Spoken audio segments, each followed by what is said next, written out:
Yo, peace and respect. It's your boy John Robinson, Visual Caffeine. We're right here, we're on the ground, here at Ewing Athletics. Ewing Athletics headquarters, that's the Patrick Ewing sneaker brand. Yo, we're about to build with the CEO and just find out more about what's going on with Ewing Athletics, what encouraged and inspired the new rebrand, and all the real rundown. So come check us out.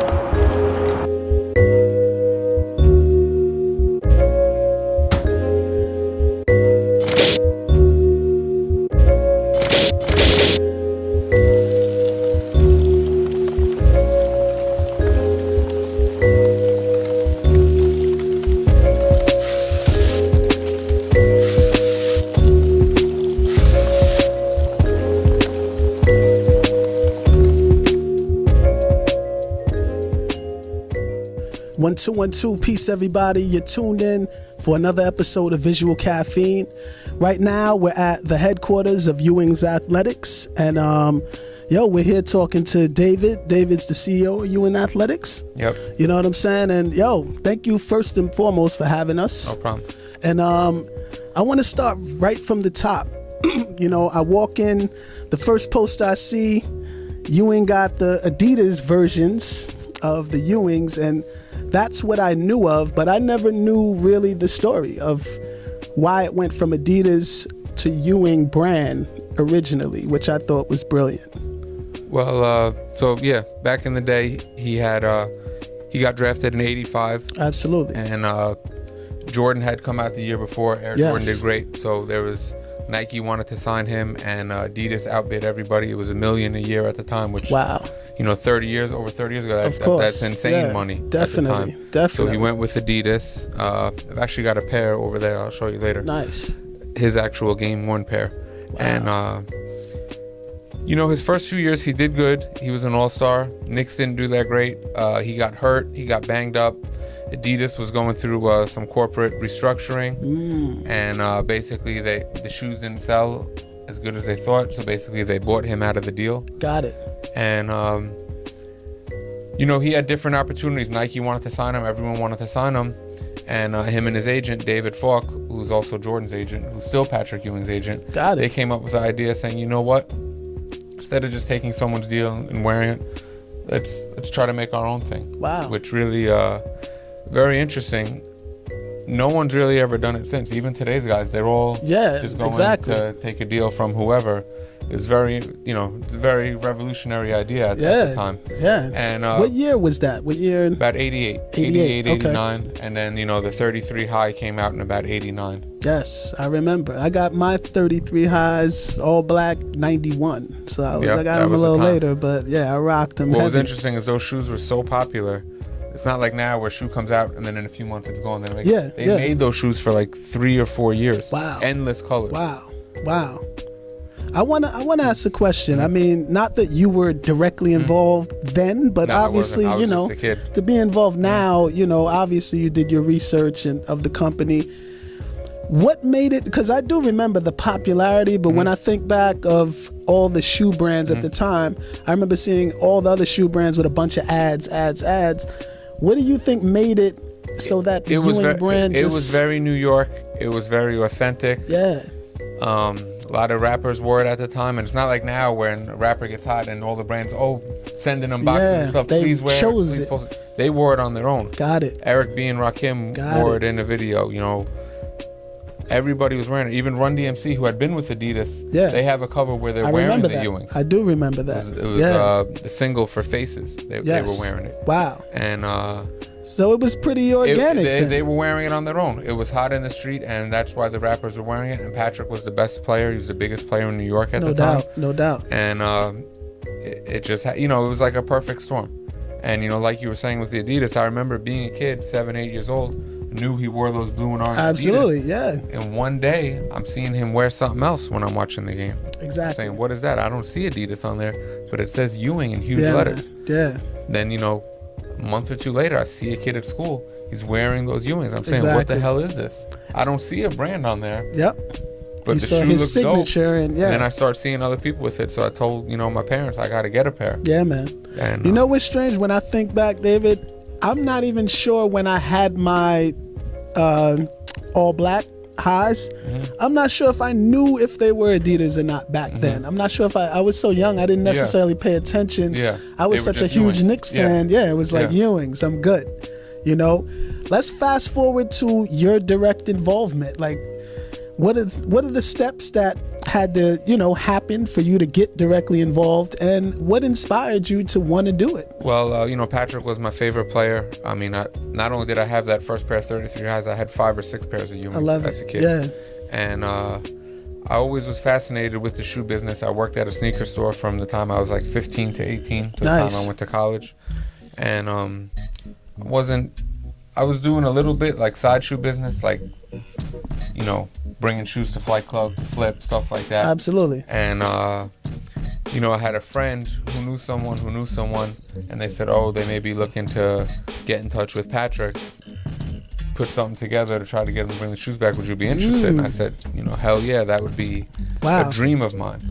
So when it all happened, I basically quit my job, quit what I was doing, took all the money I had saved up, put it all into it.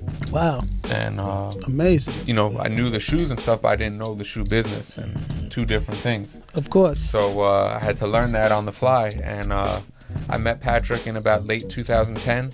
First time I met him, I'm showing him. We were at the Four Seasons Hotel on 57th Street, very fancy. No doubt. I've got a duffel bag, a Ewing duffel bag that I had from back then with all the old shoes in it. I'm pulling the shoes out. There's people, you know, drinking, having cocktails and stuff around, dressed up in suits. The shoes are falling apart on the table because they're so old. He's on his phone. He's barely even looking, acting like he doesn't care. So David Falk, his agent, is there. I'm trying to, you know, get him interested. He's really not into it. So I'm thinking, oh, this is going terrible.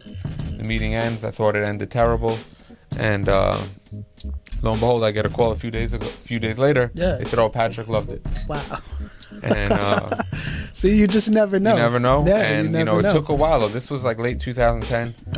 We did the deal in 2011, but I didn't realize it takes so long to develop and make the shoes. Absolutely. The shoes didn't come out until September of 2012. So it was a very long process just to get the deal done with them, just to make the shoes. It seemed like it would never happen. It took years. And finally it came out. That was about 6 years ago. You know, it's September right now, so 6 years ago the shoes came out. And you know, everybody told me I'm crazy. You know, just because you liked it as a kid doesn't mean people will like it. Or then, you know, that's what my family and friends said. And people in the shoe industry said, you know, hey, maybe this can work for a year or so, but it's not a real brand. People will just want that one shoe. And you know, we've been going for 6 years now. We're not the biggest company. You know, we're competing against, you know, behemoths. You know, multi-billion and billion-dollar companies we're competing against. But you know, we have a core fan base. You know, who guys like you who grew up watching him, who grew up wearing the shoes, and who appreciate you know what the brand brings to the table. Absolutely, yeah. I mean, and that's the thing that I love about it is something like, you know, a brand from the late 80s, 90s could come back in the 2000s and still have people come out and show up.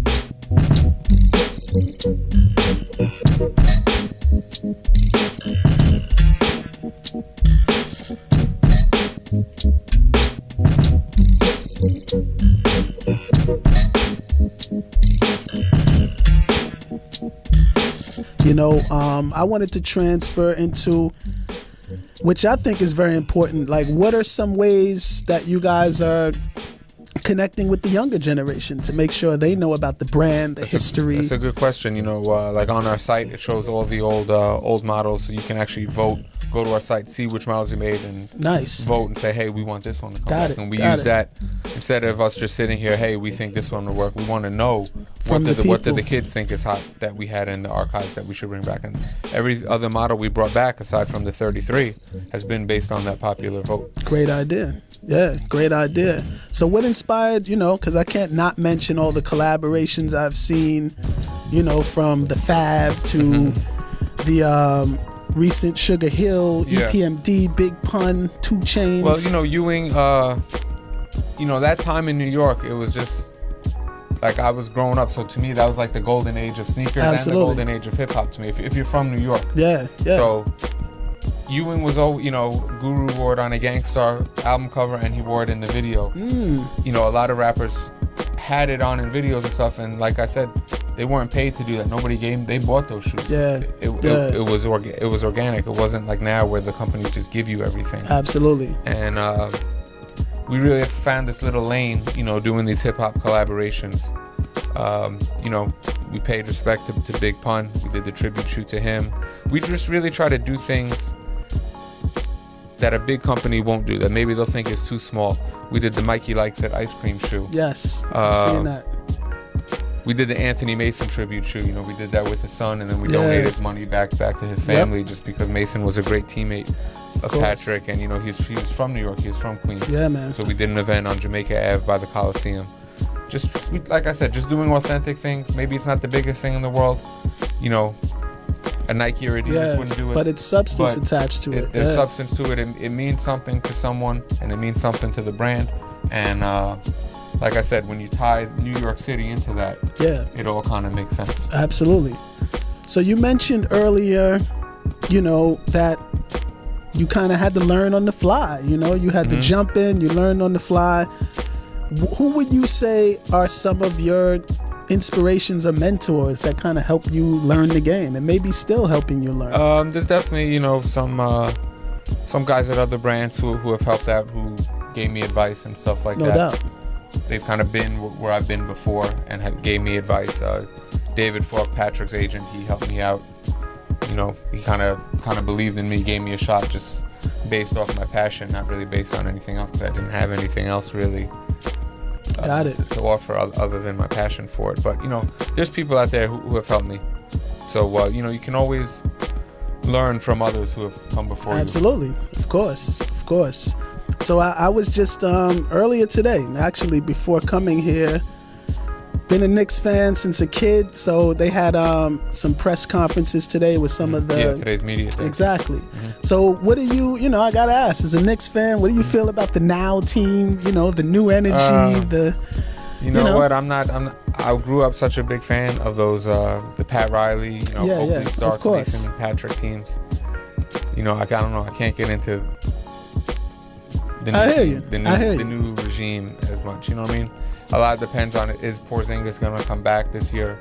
Yes. What is he going to be? Is it even worth risking him coming back? Maybe they're better off just being bad again and getting good picks. What? Yeah, and he spoke today and kind of hinted towards, not necessarily if he's coming back or not, but look, I'm going to take the time that I need because, mainly that's the important thing. If he comes back and gets hurt again because he rushed it or it's too early, it won't help us. This year, they wouldn't be that great anyway, so he's better off taking his time. Yeah.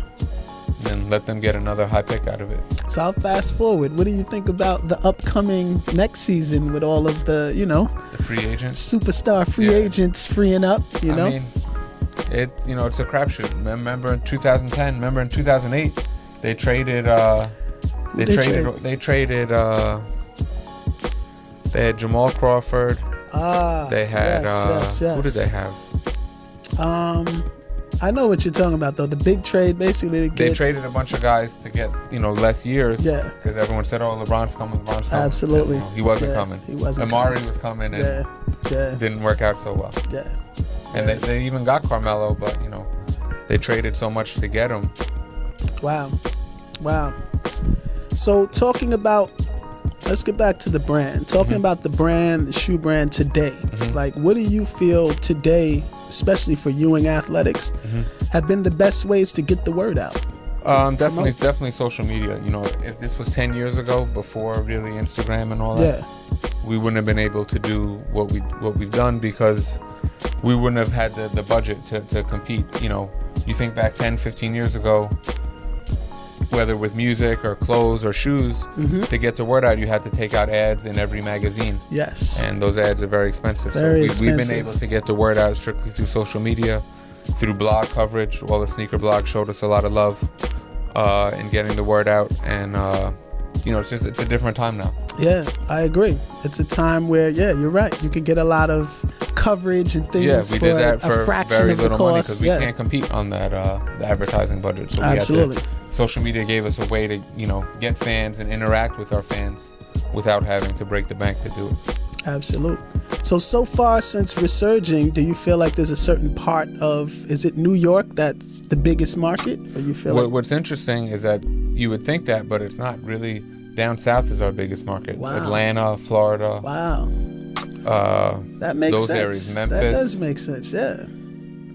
New York, you know how New Yorkers are. New Yorkers are too cool for everything, Yeah, so they're on it. True. They're on it. They They want gotta it see first, everybody else doing it. and then once it's out there, once they can get it, Yeah. then they don't want it anymore. Yeah, New true. Yorkers are so cool; they only want what everyone else can't get. That's once a great everyone else point. has it, they're off it.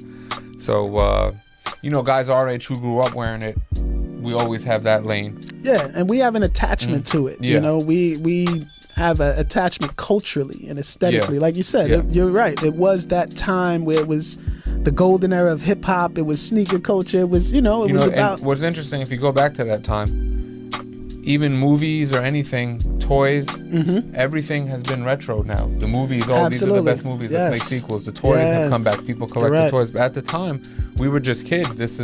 That was regular. That Yeah. was regular. No Yeah. one thought this is going to be worth so much money or this is the most special time. Absolutely. But it's like as our generation grew up, everyone wanted those same things back again. Absolutely. And the kids today went back and did the history on it. Yeah. And even it seems like they've co-signed, this time was better. If you just look at the shoes, the shoe companies don't even make new shoes anymore, barely. Think about point. it. Every shoe back then was a new innovation. Yeah, you're right. It's pretty much, it's like a slight Yeah. difference. And Yeah. it's the same shoe. You're right.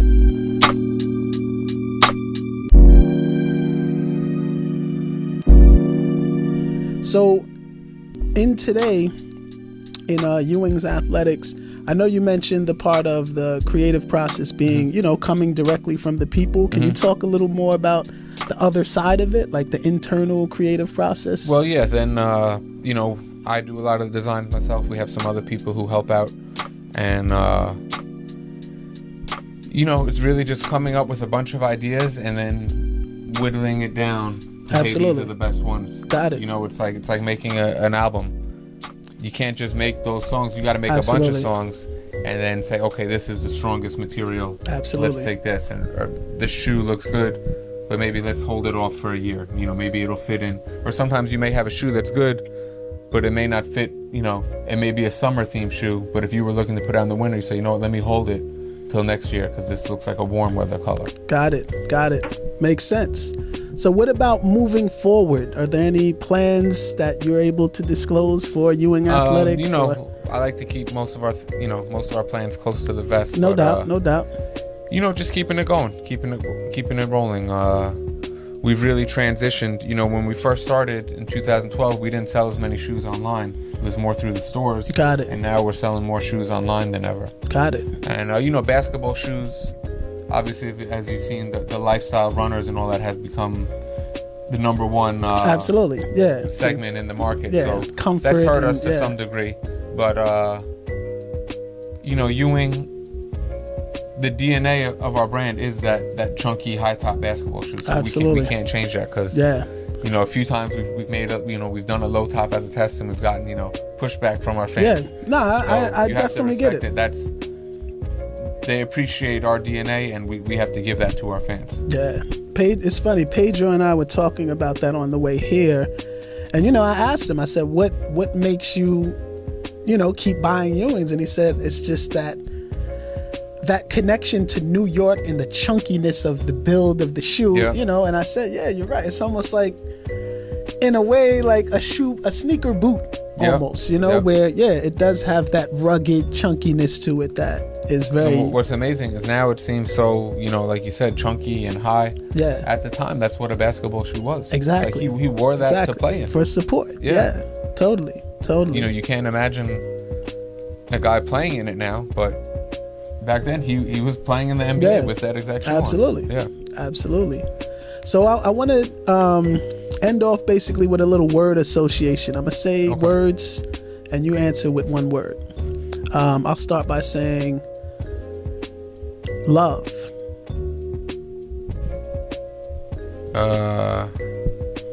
Whatever comes to mind.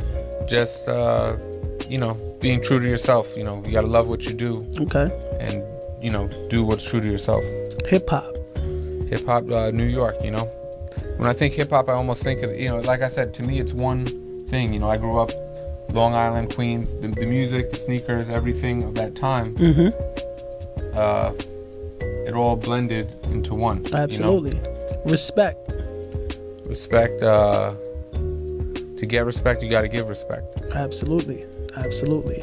And I'll say a last one would be culture. Culture, authenticity. Absolutely. You know, especially when it comes to sneaker culture, you know, a lot of the people today, sneaker culture is almost not real today. You know, you have everyone on Instagram.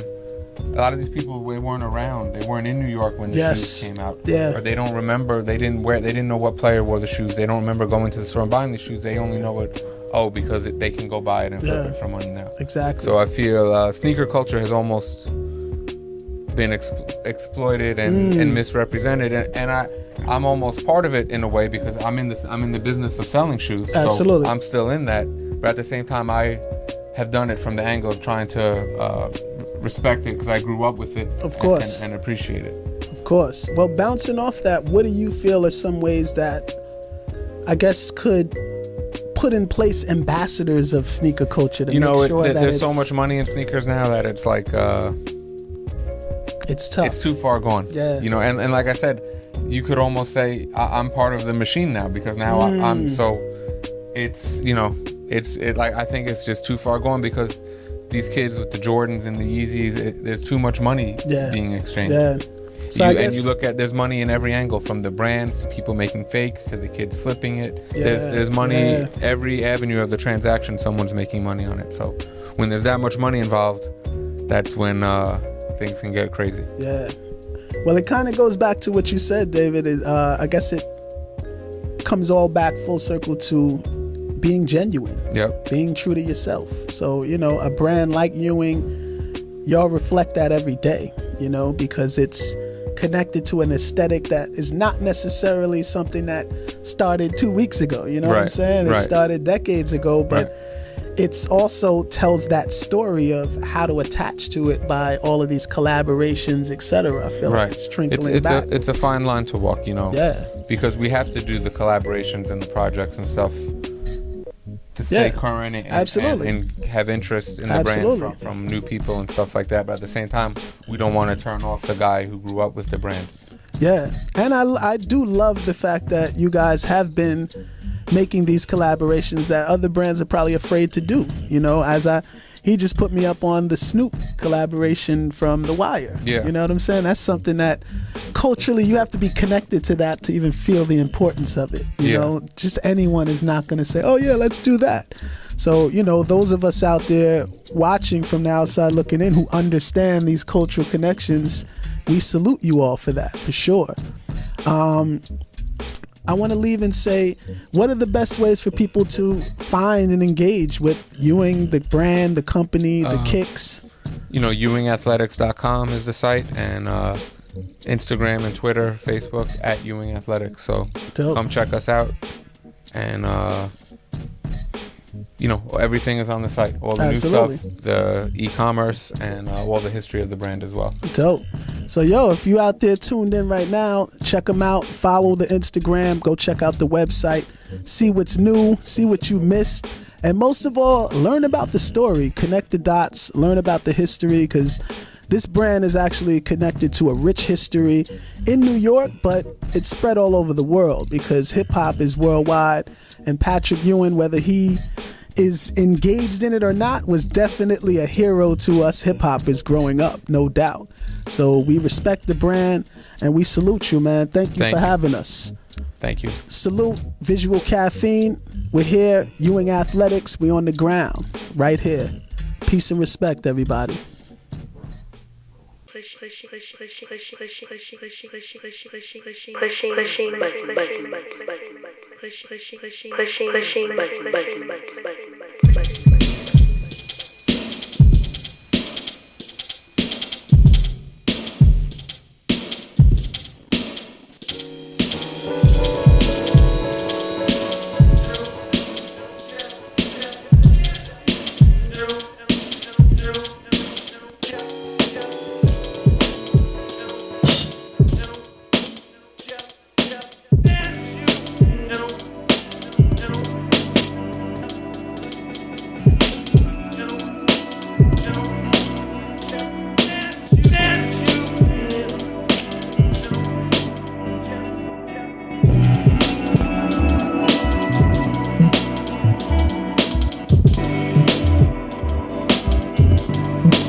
Peace.